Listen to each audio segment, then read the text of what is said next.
Aquí estamos otra vez en nuestra segunda presentación sobre este seminario de profecía titulado Descubriendo el Apocalipsis, tu vida nunca será igual. Yo soy Carlos Muñoz Acosta, soy el orador asociado del Ministerio Amazing Facts y voy a estar compartiendo con ustedes estos temas tan importantes y tan relevantes para nuestros tiempos. Así que en la primera presentación le hice una introducción, aprendimos un poco sobre el libro de Apocalipsis, damos unos pasos básicos que nos van a ayudar y que vamos a volver a analizar más abajo en otras presentaciones. Pero en el tema de hoy ya quiero entrar directamente en el estudio de la palabra, en el estudio de las profecías. Y para eso entonces vamos a comenzar primero con una palabra de oración. Padre Santo, te damos gracias por el privilegio que nos concede de estar aquí nuevamente, del deseo que pone el Espíritu Santo en nuestro corazón de estudiar tu palabra y de tenerla en nuestras manos también. Gracias, dirígenos en todo lo que estudiemos en este tema y todo esto te lo rogamos y te lo pedimos en el nombre de Jesús. Amén. Quiero comenzar con Mateo capítulo 24, versículos 6 al 8, que dicen: Y oirás de guerras y rumores de guerras. Mirad que no os turbéis, porque es necesario que todo esto acontezca, pero aún no es el fin. Porque se levantará nación contra nación y reino contra reino, y habrá hambres, pestilencias y terremotos en muchos lugares. Y todo esto será el principio o el comienzo de dolores. Cristo nos está hablando de los eventos futuros que iban a estar pasando sobre esta tierra. Guerras, violencia, batallas, hambrunas, enfermedades, terremotos. Y todo esto lo estamos viendo. E incluso alguna gente dice y comenta, pero eso no es nada nuevo, eso siempre ha ocurrido sobre la tierra. Y sí, aunque es cierto, siempre ha ocurrido, pero no con la intensidad y la frecuencia que estamos viendo durante estos últimos tiempos en los cuales estamos viviendo. Estamos viendo una intensificación y noten que Cristo dijo, todo esto es solamente el comienzo o el principio de dolores. Ahora, la pregunta que la gente se hace, la pregunta que me encuentro y la pregunta que yo también antes de ser un cristiano me hacía era, ¿cómo es posible que pueda existir tanto dolor y sufrimiento? ¿Cómo es posible que todo esto exista si Dios es amor? Si Dios es todopoderoso, ¿por qué Dios lo permite? ¿Por qué Dios no hace algo para parar con este sufrimiento, con todas las cosas que estamos viendo? Y la contestación a la pregunta, familia, es que ¿será que Dios es el culpable por todas las cosas que estamos viendo aquí? ¿Verdad? Hablamos de muerte, hambrunas, terrorismo, contaminación del agua, el aire, guerra, violencia contra mujeres, contra niños, ¿verdad? Lo que vemos en este mundo son cosas atroces, son desastres, mucho sufrimiento. Y la gente se pregunta, ¿en dónde está Dios?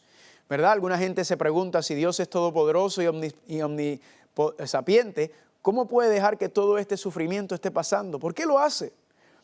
Y a otra gente me han preguntado, ¿no es el hecho de que existe tanto dolor y sufrimiento prueba o evidencia de que Dios no es todopoderoso o que Dios no es bueno o que Dios no existe? Y así hay muchas otras preguntas filosóficas que la gente se hace. Pero cuando señalan y apuntan a Dios por las cosas que están pasando en este mundo, yo entonces vengo con la pregunta directamente y le digo, y le hago una pregunta. ¿Quién está cometiendo todas estas injusticias y atrocidades? ¿Quiénes son los que están llevando a cabo toda esta maldad que estamos viendo en el mundo? No es Dios, familia. Somos nosotros los seres humanos. Nosotros somos los que estamos portándonos de esta manera. Nosotros somos los que estamos llevando a cabo el sufrimiento unos con otros y nos hacemos tanto y tanto daño. Así que la pregunta no es, ¿qué es lo que le pasa a Dios? La pregunta es, ¿qué nos pasa a nosotros? ¿Por qué nos comportamos como nos comportamos? ¿Por qué somos así? Ahora, hacia Dios sí podemos preguntar, ¿por qué Dios permite estas situaciones y estas cosas que están pasando? Y esa pregunta también la vamos a ir contestando durante este seminario. Ahora, le pregunto, si yo le diera a usted este bolígrafo, ¿verdad? Vamos a suponer que este bolígrafo representara el poder absoluto de Dios, la omnipotencia de Dios estuviera representado en este bolígrafo. Y yo le diera a usted este bolígrafo en su mano y yo le dijera a usted, con este bolígrafo usted tiene todo el poder para acabar con la maldad, el sufrimiento, la guerra, la violencia, el suicidio, las enfermedades, todo. Este bolígrafo se lo voy a entregar y con este bolígrafo usted puede acabar con todas las cosas. Yo le pregunto, ¿cuántos de ustedes, tan pronto yo le entregara el bolígrafo, no lo utilizarían para acabar con la maldad y el sufrimiento en el mismo instante? Todo el mundo lo haría, ¿verdad? Yo, enseguida que yo tuviera un instrumento que pudiera acabar con toda la maldad y la violencia y todo el sufrimiento, inmediatamente lo utilizaría para acabar con todo eso. Y entonces es tan interesante notar que nosotros que somos seres creados, nosotros que somos seres finitos, nosotros utilizaríamos este instrumento inmediatamente para acabar con la maldad y el pecado y el sufrimiento y todo. La pregunta es, ¿por qué Dios no lo hace si Él es el único que tiene ese poder? Si Él es el único que puede acabar con todo, si Él es el único que puede acabar con toda esta maldad, ¿por qué Él no lo hace? Porque nosotros lo haríamos. Y la contestación a esa pregunta, ¿por qué Dios no acaba con la maldad? ¿Por qué no acaba con el sufrimiento? La encontramos en el Salmo capítulo 51, versículo 5, que dice así: He aquí en maldad he sido formado y en pecado me concibió mi madre. Ya encontramos el problema de por qué nos comportamos como nos comportamos. Ya encontramos el problema de por qué estamos así, porque dice el salmista que en maldad hemos sido formados y en pecado fuimos concebidos. Si tenemos que tomar la palabra maldad y pecado y darle un sinónimo, a mí me gusta la palabra egoísmo. El egoísmo es un sinónimo a lo que es la maldad y el pecado. Y con el egoísmo, usted está pensando solamente en una persona. ¿En quién? En ti mismo. Ese es el problema que tenemos, familia. Ahora, ¿qué es lo que ocurre y por qué Dios no destruye? ¿Por qué Dios no termina y acaba con la maldad y el sufrimiento, con la maldad y el pecado y todo lo que vemos? Familia, porque el problema es que la maldad y el pecado existe dentro de cada uno de nosotros. Y si Dios fuera a acabar en este momento, en este instante, con la maldad y el pecado, acabaría con la raza humana. Extinguiría completamente la raza humana. ¿Están conmigo? Así que ¿cuánto quieren decirle gracias, Señor? Porque todavía nos ha dado un tiempo, una oportunidad. ¿Están conmigo? Ahora, eso no significa que Dios no va a acabar con la maldad y el pecado. De hecho, el libro de Apocalipsis nos detalla, nos explica, nos enseña que Dios va a acabar, Dios va a terminar con este mundo de sufrimiento, de atrocidades, de injusticias. Dios le va a poner fin a este mundo, pero Dios está esperando por algo. ¿Qué es lo que está esperando Dios para acabar con este mundo, con toda la maldad? Lo dice en 2 de Pedro capítulo 3 versículo 9. El Señor no retarda su promesa, según algunos la tienen por tardanza, sino que es paciente y no quiere que ninguno se pierda, sino que todos procedan al arrepentimiento. Familia, la razón por la cual Dios no ha acabado con la maldad y el pecado, no ha acabado con esto, es porque Dios está esperando por ti. Dios está esperando que tú le des la oportunidad de entrar en tu vida. Dios está esperando que tú le des esa brecha, le abras la puerta para que Él pueda mostrarte lo que quiere hacer por ti. Pero entiende una cosa, Dios no va a esperar por siempre. La profecía enseña y la Biblia enseña, familia, que la misericordia de Dios y la paciencia de Dios es infinito y eterno con aquellos que lo aman y lo honran. Pero con los rebeldes, con los arrogantes, con los tercos, familia, la palabra de Dios enseña que la paciencia de Dios tiene un límite y eso lo vamos a estar viendo especialmente por eso los tiempos proféticos que somos presentados. Ahora, vamos a hacernos dos preguntas que vamos a estar contestando durante las próximas presentaciones. La primera pregunta es, ¿cómo se explica la maldad si Dios es amor y todopoderoso? Esa pregunta la vamos a contestar en la presentación de hoy y la próxima presentación. La segunda pregunta, ¿cómo se va a resolver el problema de la maldad y el pecado sin destruirnos? Ahora, es interesante notar que lo que Dios más ama es a sus hijos y a sus hijas creados, ¿verdad que sí? Sus seres creados es lo que Dios más ama, pero lo que Dios más aborrece es el pecado y la maldad. Entonces la pregunta es, ¿cómo es que Dios va a acabar y destruir con el pecado y la maldad que existe dentro de nosotros sin destruirnos? Porque para Dios acabar con el pecado y la maldad, Dios tiene que separar ese pecado de la maldad, el cual cada uno de nosotros tiene. Y la pregunta es, ¿cómo lo va a hacer? Eso lo vamos a estudiar en un tema más adelante. Así que vamos a empezar con la primera pregunta. ¿Cómo es posible, cómo se explica la maldad si Dios es amor? Ahora, para eso tenemos que ir al comienzo, tenemos que ir al principio. Y la pregunta es, ¿creó Dios la maldad? ¿Creó Dios el pecado? Pues mire, en Génesis capítulo 1 y capítulo 2 nos habla y nos dice que todo era perfecto y bueno en gran manera. No había violencia, no había enfermedades, no habían guerras, no habían suicidios, no había cáncer, no había injusticias, no había atrocidades. Nada de eso existía en el comienzo, nos dice Génesis capítulo 1 y capítulo 2. Todo era bueno y perfecto en gran manera. Y cuando Dios creó el mundo, Dios le entregó el mundo a Adán y Eva, ¿verdad? Vamos a ver más adelante que el mundo, esta tierra fue un regalo de bodas que Dios le dio a Adán y Eva. Entonces, Él se lo dio y Adán y Eva se convirtieron en el rey y la reina de esta tierra. Pero si todo era perfecto y bueno en gran manera, ¿qué fue lo que pasó? ¿Qué es lo que ha pasado? Pues para eso yo quiero que usted me acompañe y vaya conmigo por favor al libro de Mateo. Mateo capítulo 13, hay una parábola muy interesante que es la parábola del trigo y la cizaña. Y yo quiero leerlo contigo para que usted vea y entienda cómo Cristo explica esta situación. Dice en Mateo capítulo 13, vamos a comenzar en el versículo número 24. Le refirió otra parábola diciendo, estamos en Mateo capítulo 13, versículo 24. El reino de los cielos es semejante a un hombre que sembró buena semilla en su campo. Pero mientras dormían los hombres, vino su enemigo y sembró cizaña entre el trigo y se fue. Cuando salió la hierba y dio fruto, entonces apareció también la cizaña. Ahora, brinquemos ahora al versículo número 36, que es la explicación de esto que está pasando. Dice, versículo 37, respondiendo él les dijo, el que siembra la buena semilla es el Hijo del Hombre. El campo es el mundo. Las buenas semillas son los hijos del reino y las cizañas son ¿quién? Los hijos del malo. Luego dice, el enemigo que la sembró es el diablo. Así que aquí claramente se nos enseña que Dios tiene un enemigo. Un enemigo que dice aquí que fue el que sembró la cizaña y ese enemigo se le llama y se le conoce en el versículo 39 como ¿quién? Como el diablo. Ahora, vamos a hablar un momento sobre este ser llamado el diablo. Cuando pensamos en el diablo, rápidamente pensamos en este ser rojo, ¿verdad? Con el palito de la barbecue, ¿verdad? Que el palito de la barbecue es para que cuando te estés cocinando en el infierno, para que te cocines bien, para que no esté muy crudo, cuando el diablo te vaya a meter el diente, ¿verdad? Ese concepto del diablo es rojo, es feo, tiene cuernos. Ese es el concepto cultural que tiene el mundo sobre quién es el diablo. Ahora, la pregunta es, ¿será ese verdaderamente quién es el diablo? ¿Será esa la explicación que nos habla el concepto, la imagen que da la Biblia sobre el diablo? Pues quiero que sepas que esa imagen que acabo de describir del diablo con garras, con colmillos, con cuernos, ese concepto del diablo, ¿sabe de dónde viene, familia? No viene de la Biblia, viene de la mitología griega, viene del paganismo.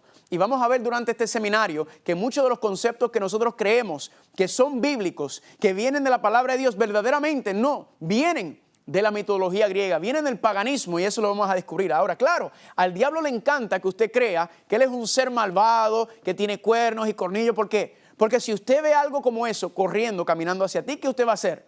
Usted va a salir corriendo. ¿Sí o no? Claro que sí, ¿verdad? Pero eso es lo que el diablo quiere, familia. Él quiere que tú creas que él es algo así feo, horrible. Y sin embargo, familia, la Biblia no presenta ese cuadro. Quiero que me acompañen ahora al libro de Ezequiel, capítulo 28. Ezequiel, capítulo 28. Quiero que vayas conmigo a tu Biblia, porque quiero que veas la explicación bíblica sobre quién es este ser conocido como el diablo. Ezequiel, capítulo 28, versículo 12, vamos a empezar. Ezequiel, capítulo 28, versículo 12, dice así. Hijo de hombre, levanta endecha sobre el rey de Tiro y dile, así ha dicho Adonai el Señor, tú eras el sello de la perfección, lleno de sabiduría y acabado de hermosura.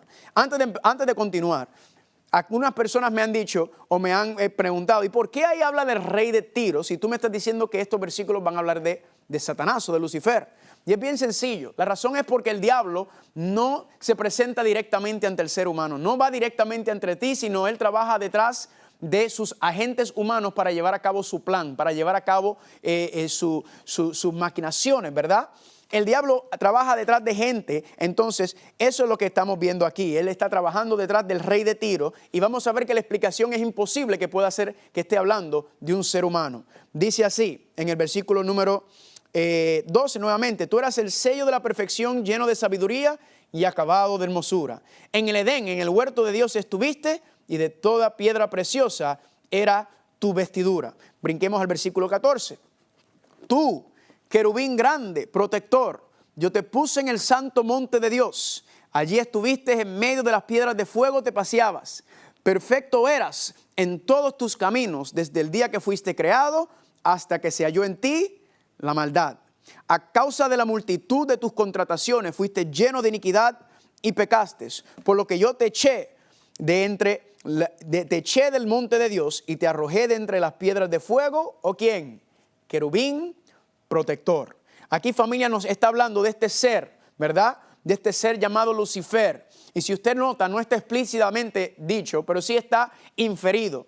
Lucifer era el ser más poderoso, más hermoso, más inteligente que Dios había creado jamás. Cuando Dios creó a Lucifer, sacó lo mejor de todo. No ha habido nunca en la historia del universo un ser más poderoso, más bello, más inteligente que es Lucifer cuando Dios lo creó. Y noten que dice que era perfecto en todos sus caminos. Era hasta que se halló en ti la maldad. En otras palabras, familia, esa palabra se halló en ti la maldad es que surge, es que crece. Es la palabra hebrea matzah, que significa apareció, se levantó, vino hacia adelante. Y entonces nos estamos empezando a ver y entender quién es este ser. Y dice, porque lleno de iniquidad y pecaste. Ahí entonces aparece el pecado, surge, la maldad surge con este ser llamado Lucifer. Ahora, sin embargo, aquí nos dice algo que nos ayuda a entender quién es Lucifer. Nos ayuda a entender un poco mejor quién es este ser. Y es que se le llama querubín grande, protector. Dos veces lo menciona, querubín grande, querubín protector. Ahora, ¿qué es un querubín? Un querubín, cuando estudias la Biblia, es un nivel de ángel. Hay varios niveles de ángeles, está querubines, serafines. Él es un querubín, pero ese concepto de querubín resalta en otra parte en la Biblia. Resalta en una parte muy interesante dentro de la palabra de Dios. ¿Y en dónde es que resalta este concepto del querubín? Es dentro del santuario. Dentro del santuario, dentro del templo de Dios. En la presentación anterior habíamos hablado que el libro de Apocalipsis está situado en el santuario, ¿verdad? Es Cristo básicamente caminando por el santuario. Claro, no un santuario terrenal, sino un santuario celestial. Vamos a ver, a medida que sigamos estudiando y profundizando, vamos a ver que todo el santuario explica y desglosa todas las cosas que vamos a estar viendo por medio de las profecías, porque el libro de Apocalipsis está localizado en el santuario. Ahora, le dice que él es un querubín grande y protector. Cuando vamos al santuario, hay un lugar en el santuario muy interesante que se llama el lugar santo, ¿verdad? El santuario está dividido en tres partes: el atrio o el patio, el lugar santo y el lugar santísimo. Y en el lugar santísimo, ahí está lo que conocemos como el arca del pacto, ¿verdad? Quizá usted ha escuchado o ha visto alguna serie o alguna película que hablan del arca del pacto. Pues es interesante notar, miren, entonces, ¿qué tiene que ver el arca del pacto con Lucifer? Y cuando empezamos a leer en Éxodo capítulo 25, del 10 al 22, mira lo que dice aquí. Harás un propiciatorio de oro fino. Propiciatorio es el arca, ¿verdad? Es la cobertura, es la palabra propiciatorio en inglés. Se le llama el trono de la misericordia o the throne of mercy, the mercy seat, ¿verdad? Un propiciatorio de oro. Harás también 2 querubines de oro. Aquí aparece el concepto de los querubines. 2 querubines habían sobre el propiciatorio, que irán en los 2 extremos del propiciatorio. Un querubín irá en un extremo y un querubín irá en el otro extremo. Así que piensa como en una caja, ¿verdad? El arca del pacto como una caja. Y entonces tenía lo que se le llama el propiciatorio, que iba encima de la caja, que cubría el arca, y ahí habían 2 querubines. Le siguió diciendo Dios a Moisés: los querubines extenderán sus alas y cubrirán con ellas el propiciatorio. El propiciatorio lo pondrás encima del arca, y dentro del arca pondrás el testimonio que yo te daré. Ahora notamos, familia, que sobre el propiciatorio estaban los 2 querubines, y dice Dios que la cobertura iba encima del arca, ¿verdad que sí? Y Dios nos dice que se manifestaba entre medio de esos 2 querubines. Le dijo a Moisés: yo te voy a hablar de entre medio de los 2 querubines, yo te voy a explicar, yo te voy a dirigir, pero entre medio de estos querubines te voy a hablar. Lo que mucha gente le conoce que se llama la Shekinah, que es la manifestación o la presencia de Dios en el lugar santísimo, entre medio de esos 2 querubines, entre medio de esos 2 ángeles. ¿Están conmigo? Ahora, la pregunta es, ¿qué representa el arca del pacto? Como habíamos dicho, hay mucha simbología en la profecía apocalíptica, y el santuario está directamente relacionado con la profecía apocalíptica. Así que, ¿qué significa o qué quiere decir entonces? ¿Qué representa el arca del pacto? Que ya sabemos que están 2 querubines o 2 ángeles. Pues nos dice Segunda de Reyes capítulo 19, versículo número 15, que el Señor Dios de Israel, que moras entre los querubines, solo tú eres Dios de todos los reinos de la tierra. La profecía nos está diciendo, familia, que Dios mora entre medio de los 2 querubines. ¿Sabe lo que representa el arca del pacto, familia? El arca del pacto representa el trono de Dios. Por ejemplo, en Isaías capítulo 6, Isaías vio una visión y vio dos ángeles. ¿Y vio quién entre en medio de los dos ángeles? Vio al Señor, vio a Dios. Y dice que vi el trono de Dios, familia. El arca del pacto es una representación, es una maqueta pequeña del arca del pacto en el cielo, no, del trono de Dios. Es una representación, sombra o figura del trono de Dios que se encuentra en el cielo. Así que ¿está sabroso o no está sabroso esto? Ahora, la pregunta es, ¿qué era el testimonio que iba dentro del arca? Porque dice que pondrás el testimonio dentro del arca. Así que si el propiciatorio, la cobertura representa el trono de Dios, significa que esa arca que está ahí, hay algo allá adentro y algo que está fundada el trono de Dios.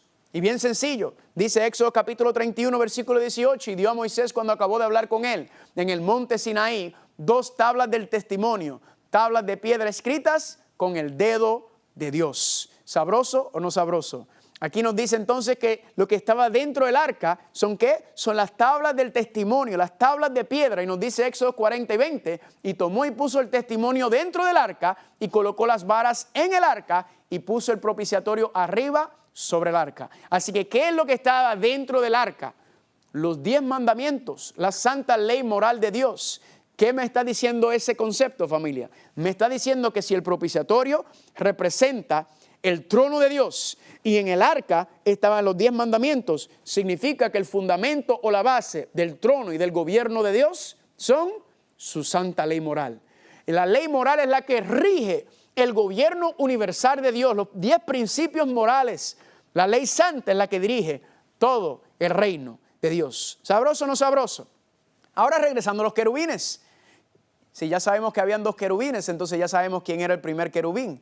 Y ese primer querubín era ¿quién? Lucifer. Familia, Lucifer estaba en la misma presencia de Dios. El nombre Lucifer significa portador de luz, ¿verdad? Y la palabra luz en la Biblia se utiliza en varios contextos para hablar de la luz, para hablar de conocimiento, pero sobre todo la luz significa o representa la gloria de Dios. Así que Lucifer, cuando Dios lo creó, era el portador de luz o el portador de la gloria de Dios. ¿Cuál era el trabajo que él tenía? El encargo que él tenía tan especial es que él era el que estaba encargado de llevar y dar a conocer al resto del universo, a todos los ángeles, la gloria de Dios. El trabajo de él era velar, cuidar por el carácter de Dios, por el trono de Dios, para que todo el universo se diera a conocer por medio de él. Ese era su trabajo tan importante. Pero ¿qué fue lo que le pasó, familia? Lamentablemente vimos que decía en Ezequiel capítulo 28, hasta que se halló en ti la maldad. Algo pasó con Lucifer. Algo, este ser creado, el más poderoso, el más hermoso, el más inteligente, que estaba en la misma presencia de Dios, que moraba en el mismo trono de Dios, ahí mismo, en el lugar más privilegiado, algo le pasó, que él se apartó. Algo le pasó, que él surgió en él la maldad o el egoísmo. Porque recuerden que dijimos que la palabra maldad o egoísmo, pecado, significa, el sinónimo es egoísmo.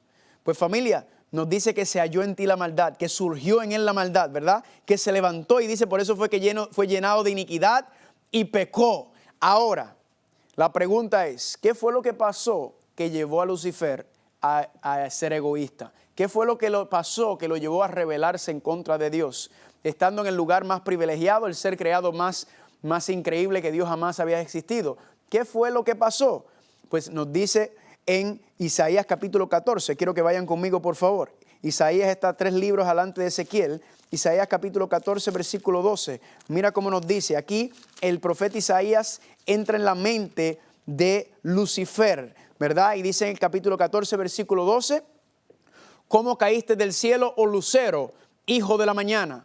Cortado fuiste por tierra, tú que debilitabas las naciones, tú que decías en tu corazón, yo subiré al cielo en lo alto. Junto a las estrellas de Dios, yo levantaré mi trono. En el monte de Dios, yo me sentaré a los lados del norte. Y sobre las alturas de las nubes, yo subiré y yo seré semejante al Altísimo. Noten que el profeta Isaías se pregunta, ¿cómo es posible, Lucifer, que tú hayas caído de ese lugar tan privilegiado? Que hayas caído de esa posición que Dios te dio. ¿Cómo es posible, Lucifer, que tú te hayas revelado de ese lugar? Y aquí nos explica por qué. ¿Es por qué? El egoísmo. ¿Qué dijo Lucifer? Yo subiré al cielo, yo levantaré mi trono, yo me sentaré a los lados del norte, yo subiré sobre las alturas de las nubes y yo seré semejante al Altísimo. ¿Cuál es el problema de Lucifer y por qué fue que surge la maldad? Es porque Lucifer se llenó de egoísmo. ¿Por qué? Porque él codició y deseó lo que no era de él. Él no estaba contento con el lugar, el privilegio, la posición que Dios le había dado en el reino de los cielos, ahí mismo, al lado del trono de Dios. No, él quería más. Él no se contentó. Él decía, yo quiero más. Incluso dice en el versículo 14, yo seré semejante al Altísimo. Y uno se pregunta, ¿será que Lucifer quiso ser semejante a Dios? Pues yo creo que no. Eso fue lo que él dijo. Él no quiso ser igual a Dios, él quiso ser Dios. Él deseó, codició el trono de Dios, el poder de Dios, la autoridad de Dios, el gobierno de Dios y la adoración de Dios. Él no quiso quedarse en ese lugar privilegiado, sino que él quería más. Y así fue, familia, cómo comenzó, cómo fue que llegó este problema, de dónde es que surge la maldad. El apóstol Pablo le llama el misterio de la iniquidad, porque es que no se puede explicar cómo de todos los seres, el que más privilegios tenía es el que se rebela. Y sin embargo nos decía en Ezequiel que en ti fue hallado, en él fue que se halló el pecado, ¿verdad que sí? En ti fue que se ha levantado la iniquidad. Y mire qué interesante lo que significa el pecado, porque uno se pregunta, ¿y qué es el pecado? Primera de Juan capítulo 3 versículos 4 y 8 nos dice, porque el diablo peca ¿desde cuándo? Desde el principio, desde el comienzo, lo que leímos en Ezequiel, ¿verdad? 28. ¿Y el pecado qué es? La infracción de la ley. El pecado es transgresión de la ley. Así que nuevamente, viendo el concepto de la ley como la base y el fundamento del gobierno de Dios, y Lucifer, que era el portador de esa gloria, el portador del trono de Dios, que se supone que llevara y compartiera esa luz y fuera el que lo mantuviera en alto, familia, es el mismo que se rebeló en contra de la ley de Dios y por eso dice que pecó, fue lleno de iniquidad y pecó. Así que ya estamos comprendiendo y entendiendo un poquito más sobre este asunto. Ahora la pregunta, ¿será que Dios creó el diablo? No, familia. Dios creó a Lucifer, un ser hermoso, poderoso, inteligente sobre todos los demás seres creados, pero lamentablemente en él surgió el pecado y la maldad. Ahora, cuando vamos ahora un poquito más profundo, nos preguntamos, ¿y cómo fue entonces que llevó a cabo su rebelión? ¿Cómo fue que llevó a cabo su rebelión? ¿Cómo fue que pudo? Porque él solo, pues una persona sola puede hacer daño. Sí, ¿verdad que sí? Una persona sola puede hacer daño. Pero para hacer daño, mucho daño, necesitas más personas, ¿verdad que sí? Necesitas entonces un ejército. La pregunta es entonces, ¿cómo fue que Lucifer llevó a cabo su rebelión en el cielo? ¿Cómo fue que lo logró, familia? Pues por medio de su rebelión. Vayan conmigo, por favor, en su Biblia, Apocalipsis capítulo 12. Quiero compartir con ustedes Apocalipsis capítulo 12 y vamos a ir al versículo número 7. Apocalipsis capítulo 12, versículo número 7. Miren qué interesante. Apocalipsis capítulo 12, versículo número 7 dice así. Después hubo una gran batalla en el cielo. ¿En dónde hubo una gran batalla? ¿Una gran guerra? En el cielo. A veces uno pensaría que una gran batalla sería, ¿verdad? Uno piensa en batallas o en guerras, uno piensa en Afganistán, uno piensa en África, alguna parte de África, uno piensa en Siria, lugares donde hay conflictos armados, ¿verdad? Pero aquí nos dice la Biblia que la primera gran batalla, la primera guerra ocurrió ¿en dónde? En el cielo. Dice, Miguel y sus ángeles luchaban contra el dragón y luchaba el dragón y sus ángeles, pero no prevalecieron ni se halló ya lugar para ellos en el cielo. Y fue lanzado fuera el gran dragón, la serpiente antigua que se llama Diablo y Satanás, el cual engaña a los de Norteamérica. ¿Verdad que ahí nos dice Norteamérica? Dice el que engaña ¿a quién? Al mundo entero. Y fue arrojado a la tierra y sus ángeles fueron arrojados con él.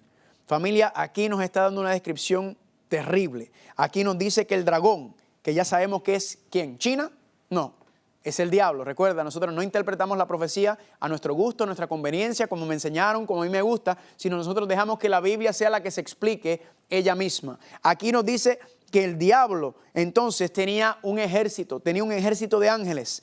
Y dice él que fue lanzado el gran dragón, y noten cómo se le cambió el nombre de la serpiente antigua a Diablo y Satanás. El nombre era Lucifer, portador de luz en su etapa inicial, pero lamentablemente por su rebelión se convirtió en Satanás o el diablo. La palabra Satanás o diablo significa acusador, ¿verdad? El que señala, el que acusa, el que está, como decimos, hablando mal de otras personas, ¿verdad? Eso es lo que quiere decir el concepto de adversario, acusador, cómo se le cambió el nombre al enemigo. Ahora, la pregunta que nos hacemos es, ¿qué fue esa guerra o esa batalla en el cielo, según el versículo 7? ¿Será que fue una guerra con pistolas, con bombas, con armamento, como nosotros entendemos? Pues es interesante notar que esa palabra, hubo una gran batalla en el cielo. Eso es hubo una gran guerra, ¿verdad? Es la palabra griega que se llama polemos.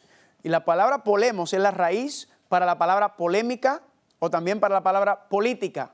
En otras palabras, familia, aquí nos está diciendo que la primera guerra, la primera batalla que surgió, no fue necesariamente una guerra con armamento, ¿verdad? Literal. No estoy diciendo que no haya sido esa posibilidad dentro de esta guerra, pero lo que me está diciendo cuando me utiliza la palabra polemos es que me está diciendo que la polémica, la guerra que estaba pasando, era un problema político.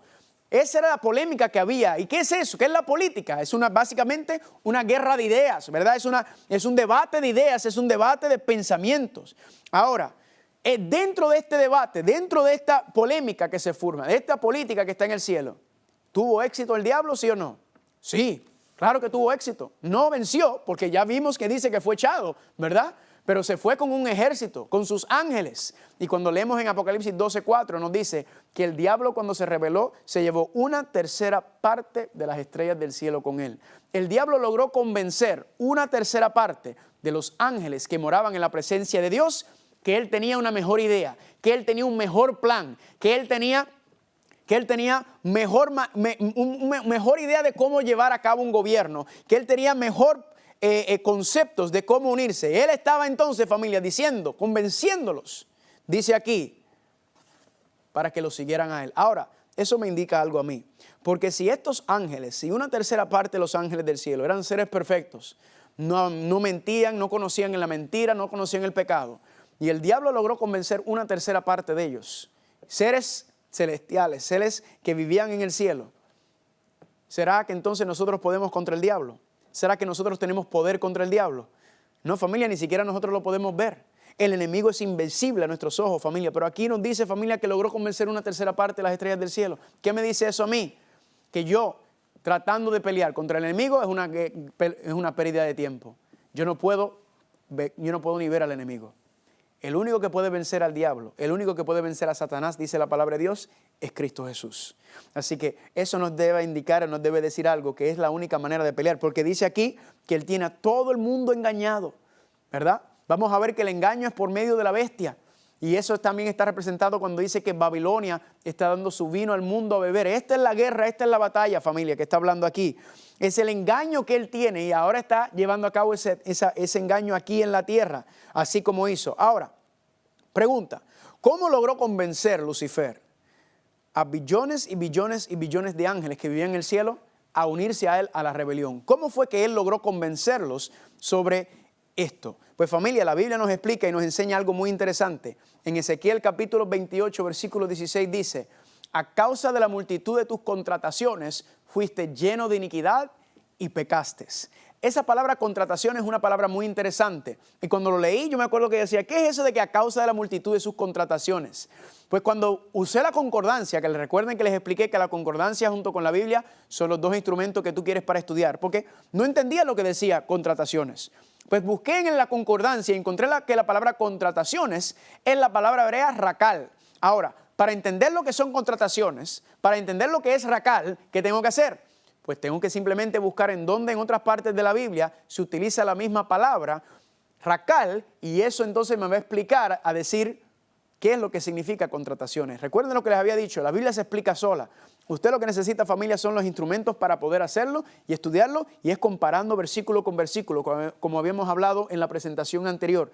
Un texto aquí, un texto allá, línea sobre línea, y ahí. Ahora, cuando busqué, encontré la palabra rakal en otras palabras, en otros lugares en la Biblia. Adivinen qué encontré.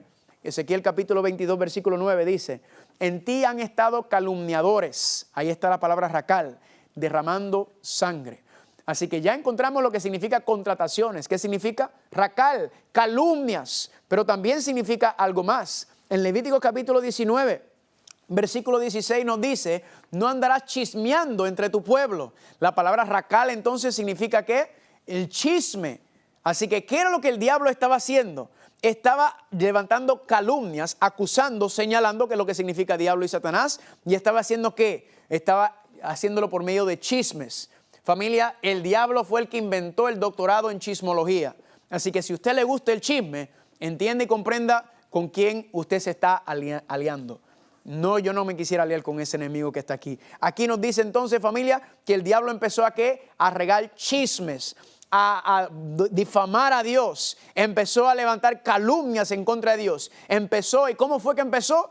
A decirle a los ángeles, miren, yo tengo un mejor plan de gobierno, yo tengo mejores ideas, yo sé lo que podemos hacer mejor que Dios. Este Dios es un dictador. Dios con su ley nos está restringiendo. Dios es un mentiroso. Dios es un asesino. Vamos a ver más adelante que lo acusa de asesino también. Lo acusa incluso de ser un corrupto, de ser un sobornista en la Biblia. Y usted se preguntará entonces, ¿en dónde aparece estos conceptos? Los vamos a analizar ya mismo, pero te voy a mostrar uno. Vayan conmigo, no vayamos conmigo, pero ahí va a estar en el libro de Job. ¿Ustedes recuerdan la historia del libro de Job? En la historia de Job, ¿qué fue lo que hizo? Dios le dijo a Satanás en Job capítulo 1, le dijo, mira, ahí está mi hijo Job, fiel, justo, recto, que me ama y me honra. Y el diablo, ¿qué le dijo a Dios? Quita tu protección de él, quita la verja de protección que tú tienes alrededor de él, quita tus bendiciones y él te va a maldecir. Y Dios dijo, ok, Dios vino y ¿qué hizo? Dios permitió y Dios quitó. ¿Verdad que sí? ¿Qué es lo que le estaba diciendo Dios? Mi hijo es fiel independientemente y a pesar de eso. Y así está la historia de Job y sabemos que ocurrió así porque si no hubiera ocurrido así no estuviera escrito en la Biblia. Ahora, ¿qué era lo que el diablo estaba diciendo? La única razón por la cual Job te sirve, la única razón por la cual Job te honra es porque tú lo proteges y lo bendices. En otras palabras, tú eres un corrupto, tú sobornas a tus hijos y a tus hijas y esa es la razón. Gloria a Dios por la historia de Job que muestra que no es así.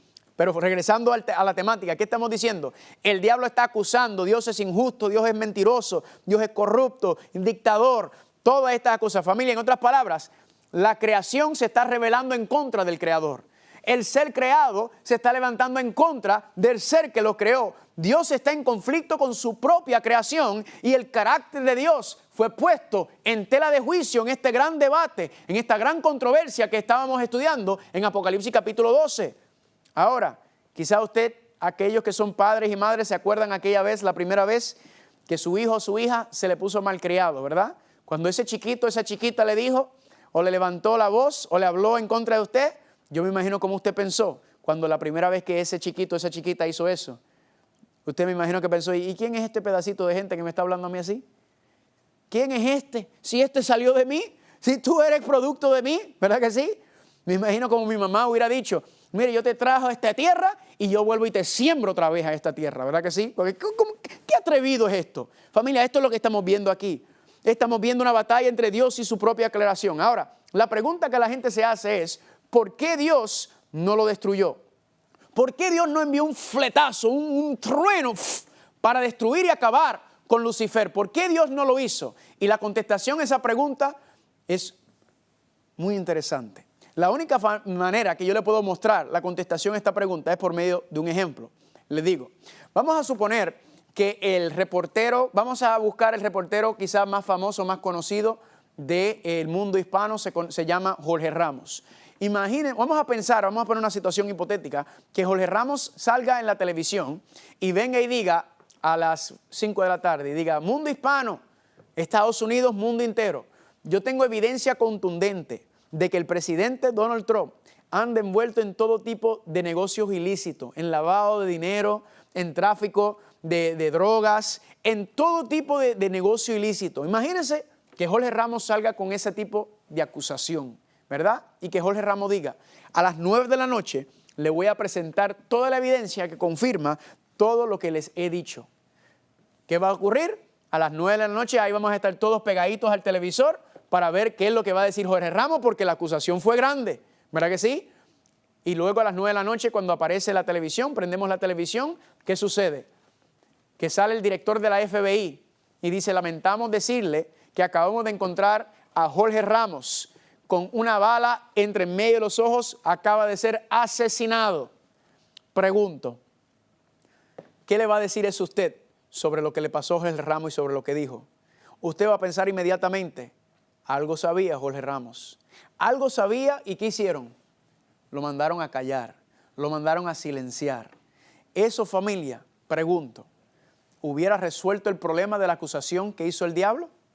No, para nada. No hubiera resuelto nada. Al revés, sino que se hubiera intensificado, se hubiera fortalecido la acusación, porque con tú destruir o matar, el que creó la acusación, el que creó la idea, tú no destruyes la idea. Al revés, se fortalece la idea porque entonces se piensa, algo sabía Jorge Ramos y por eso es que lo mandaron a silenciar. Por lo tanto, el problema no se resuelve, sino el problema se intensifica. Y otro problema que vas a tener es que entonces los ángeles, en vez de adorar a Dios por amor, lo iban a hacer ¿por qué? Por miedo. Iban a tener miedo de hablar en contra de Dios. Iban a tener miedo de decir algo en contra de Dios, porque decir, no vayamos a terminar como terminó Lucifer, que mira, lo terminó y lo destruyó en ese instante. ¿Están conmigo? Familia, ahora es que viene el asunto bueno. ¿Cómo entonces es que Dios puede resolver este problema de la acusación falsa que hizo el diablo? Pues familia, ¿dónde es que se resuelven ese tipo de problemas de acusaciones y de personas que difaman a otros? Pues en un tribunal. En un tribunal, hay que ir a un tribunal. ¿Y qué se hace?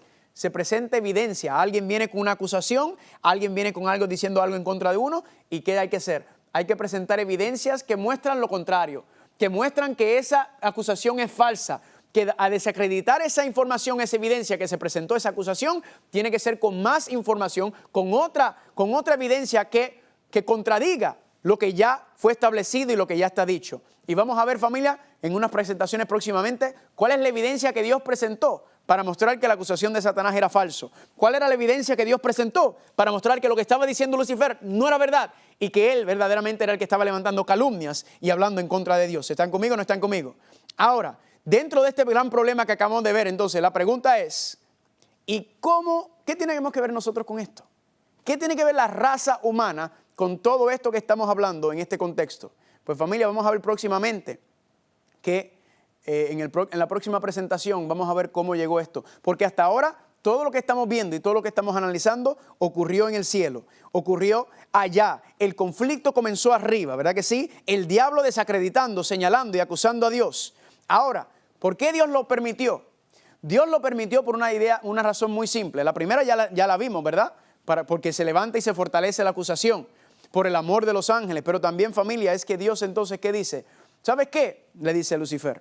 Yo voy a dejar, yo me imagino, ¿verdad? Yo pensando, yo voy a dejar que tú lleves a cabo tu plan de gobierno.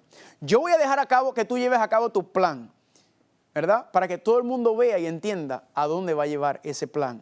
En otras palabras, familia, está este debate, esta lucha de ideas que está existiendo. Me gustaría presentárselo de esta manera. Usted sabe, por ejemplo, las elecciones presidenciales que hubo el año pasado, y en cualquier elección, ¿verdad? Sea cualquier cargo político, uno tiene un debate. Y en ese debate, ¿qué ocurre? Tú tienes los dos candidatos, o los últimos dos candidatos, ¿verdad? Y entonces están en un debate. ¿Y qué pasaba en el debate presidencial? Vino el presidente Donald Trump y ¿qué dijo? Miren, yo tengo un mejor plan de gobierno.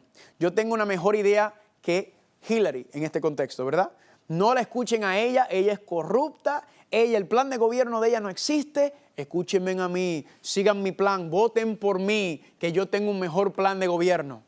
Luego entonces pasaba el momento a Hillary y venía la primera dama Clinton y ¿qué decía ella? Miren, Donald Trump es un corrupto, no lo escuchen a él, el plan de gobierno de él no sirve, escúchenme a mí, voten por mí. ¿Por qué? Porque yo tengo un mejor plan de gobierno, yo tengo una mejor idea, yo tengo mejores métodos y modelos que nos van a ayudar para crecer.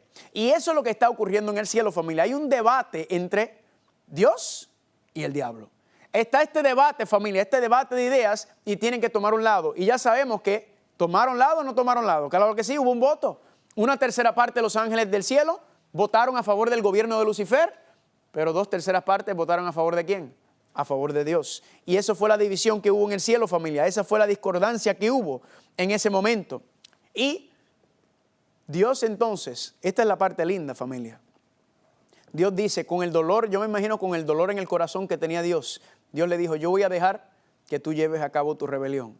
Yo voy a dejar que tú lleves a cabo tu plan. Ahora, esto no va a ser para siempre. Yo voy a dejar que esto ocurra, ¿con qué propósito? Para que el universo y todos sepan y entiendan qué es lo que tú estás haciendo. ¿A dónde lleva el egoísmo? ¿A dónde lleva la maldad? ¿Cuál es el producto de eso que está pasando? Dios está diciendo, yo voy a dejar que eso ocurra porque yo quiero que todo el mundo quede en evidencia y quede claro que al final, ¿verdad? Nuevamente estamos en el concepto de este juicio celestial.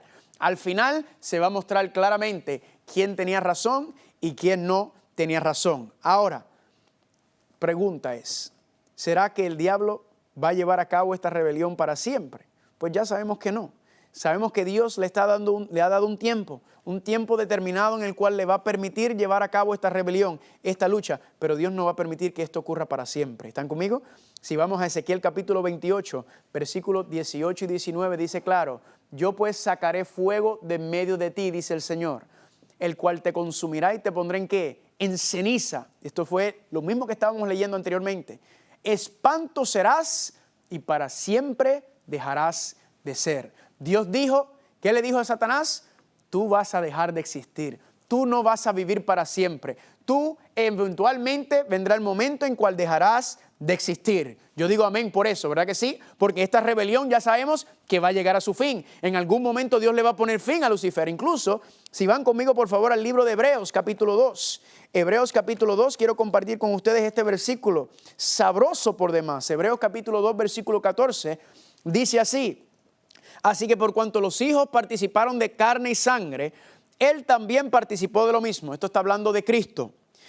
Para destruir por medio de la muerte al que tenía el imperio de la muerte. Esto es, ¿quién? El diablo. Aquí dice claramente que el diablo va a ser ¿qué? El diablo va a ser destruido. El diablo va a ser acabado. El imperio del enemigo va a ser terminado. ¿Cuántos dicen gloria a Dios por eso? Yo digo gloria a Dios por eso. Amén. Y cuando llegue el momento, familia, la profecía nos enseña que el diablo no va a existir más. El diablo va a ser destruido al final de esta gran controversia, de este gran conflicto cósmico. ¿Y Dios qué va a hacer entonces?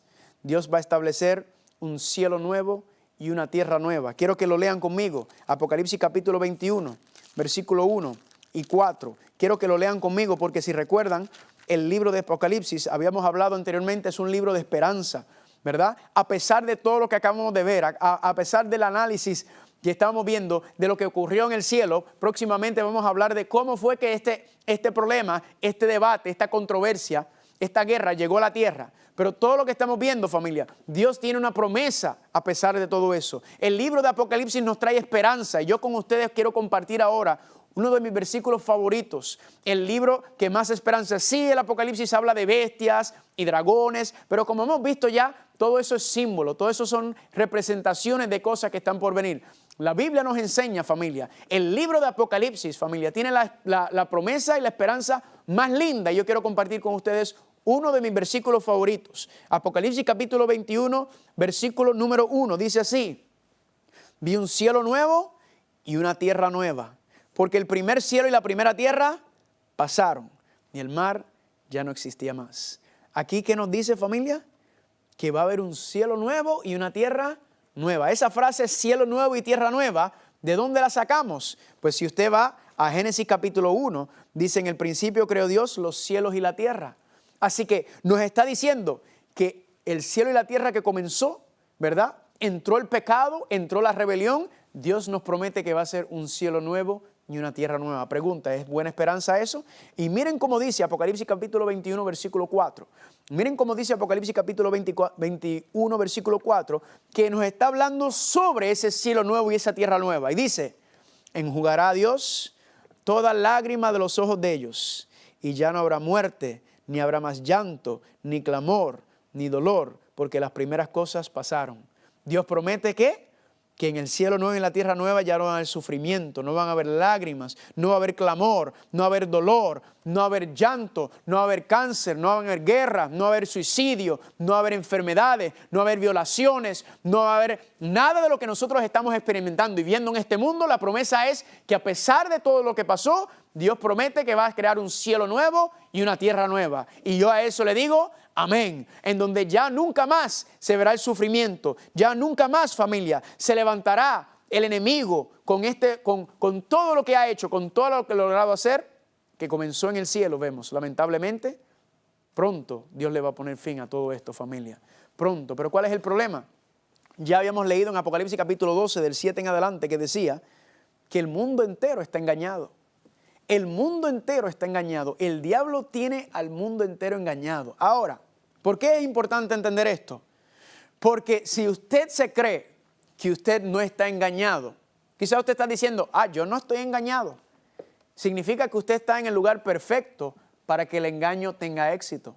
Porque el que está engañado no sabe que está engañado. El que está engañado no está consciente del engaño, porque si estuviera consciente, entonces no sería un engaño. El asunto y el problema que tenemos aquí, familia, es que el engaño consiste en que tú no sabes que estás engañado. ¿Y saben dónde está el engaño, familia? El engaño no está solamente en el mundo. Cuando habla de todo el mundo, se está refiriendo también a la iglesia. También dentro del cristianismo, familia, hay engaños. Entonces la Biblia nos está diciendo, nos está advirtiendo para decirnos que el diablo es tan astuto que logró convencer una tercera parte de los ángeles del cielo que él tenía un mejor plan de gobierno, que él tenía un mejor ideas. Y él logró convencer una tercera parte de los ángeles del cielo. Y les repito nuevamente, ¿será que nosotros tenemos poder contra ese tipo de enemigo? No, familia, como dije, ni siquiera lo podemos ver. Entonces, ¿qué tenemos que hacer para poder resistir al diablo? ¿Cómo es la única manera que podemos soportar las batallas y las pruebas que él está llevando a cabo sobre nosotros? ¿Qué es la única esperanza que tenemos nosotros para salir del engaño, para que no caigamos y seamos lo que la Biblia habla de la eterna perdición, familia? Pues eso está en Santiago capítulo 4, versículos 7 al 8. Aquí está, familia, la única manera de poder mantener y sobrevivir. Dice, someteos pues a Dios. Primero que hay que hacer, someterse a Dios. Resistir al diablo. ¿Y qué pasa? Y huirá de vosotros. Vosotros acercaos a Dios y Él se acercará a vosotros. Yo digo gloria a Dios. En este versículo, Santiago capítulo 4, 7 y 8, familia, está la clave para que usted pueda tener victoria sobre el enemigo, para que usted pueda tener victoria sobre la tentación, para que usted pueda tener victoria sobre el pecado. El pecado, dice la Biblia, que ha salido para destruir, para mentir, para acabar, para matar. Él quiere acabar con tu vida, Él quiere acabar con tu matrimonio, Él quiere acabar con tu negocio, Él quiere acabar con tu casa, Él quiere acabar con tus planes, Él quiere destruir.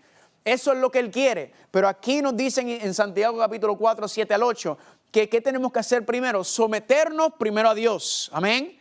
Someternos a Dios, poner nuestras vidas en las manos de Dios, nuestros matrimonios, nuestros hijos, nuestros negocios, nuestro trabajo, nuestras casas, todo se lo tenemos que poner. Y sometemos todo a Dios. Y luego el segundo paso que dice, resistir al diablo. En otras palabras, si nos sometemos a Dios, Él nos va a dar el poder para resistir al diablo o para resistir la tentación. Yo digo gloria a Dios por eso. Dios entonces nos dice, sométete a mí. ¿Y qué? Y podrás resistir al diablo por medio del poder del Espíritu Santo. Y cuando tú te sometes a Dios y cuando tú resistes al diablo, entonces la pregunta, ¿qué es lo próximo que va a hacer? Dice Santiago 4, 7 y el 8, y huirá de ustedes. ¿Cuántos dicen amén por eso? ¿Cuál es la clave para que el diablo huya?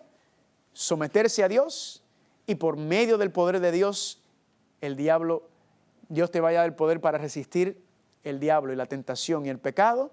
¿Y el diablo qué va a hacer? Tiene que huir. ¿Por qué tiene que huir? Porque no tienes más nada que hacer contigo. El diablo no, dice, no puedo hacer nada con él.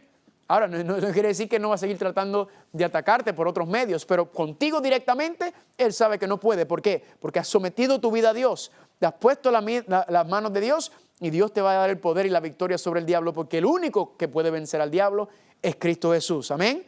Dice, acercaos a Dios y Él se acercará a vosotros. Vamos a ver, familia, que la razón por la cual Dios permitió la rebelión de Lucifer es por amor. ¿Y cómo que tiene que ver el amor? ¿Por qué el amor? Porque la esencia del amor es la libertad. ¿La esencia del amor es qué? La libertad. Entonces, Dios no obliga a nadie a seguirlo. Dios no tiene máquinas y robots que quiere que lo sigan aquí y allá. Dios nos da el libre albedrío, nos da la libertad de poder seguirlo o de no seguirlo. Estamos libres para hacerlo y la rebelión de Lucifer es evidencia perfecta de esa libertad. Porque si no hubiera tenido la libertad Lucifer de rebelarse, no se hubiera podido rebelar. Dice la Biblia que Dios es amor y la esencia del amor es la libertad. Y esa libertad fue la que Dios permitió que Lucifer llevara a cabo su plan de salvación, su plan de engaño. El plan de salvación lo vamos a ver que Dios es el que lo está presentando adelante. Y Dios nos está diciendo, ahora, yo quiero salvarte, yo quiero sacarte de las garras del enemigo. ¿Qué tienes que hacer? Sométete a Dios, resiste al diablo y el diablo huirá de vosotros. Amén. Así que yo no sé cuál es la situación que tú estás pasando en tu vida. Yo no sé cuál es la situación que estás pasando por. Yo no sé la dificultad de tu matrimonio, yo no sé los problemas de tus hijos, problemas en la escuela, problemas legales, problemas económicos, problemas de salud. Yo no sé cuál es el problema, pero yo sé que tú tienes algún problema y quizás más. ¿Por qué? Porque yo también los tengo. La Biblia no nos dice en ninguna parte que no vendrán los problemas. La Biblia lo que nos dice es que Dios estará con nosotros por medio de las pruebas y las tentaciones y las batallas que el enemigo está tratando de llevar sobre nosotros. Y eso se encuentra en Isaías capítulo 41, versículo 10. Este es mi versículo favorito de la Biblia, por encima de todos, que voy a compartir y quiero cada día que estemos juntos, que lo memorices, que te lo grabes y que lo escribas. ¿Y cómo dice Isaías 41, 10? No temas, que yo estoy contigo. No desmayes, que yo soy tu Dios. Yo te doy fuerzas. Yo siempre te ayudaré, yo te sostengo con la diestra de mi justicia.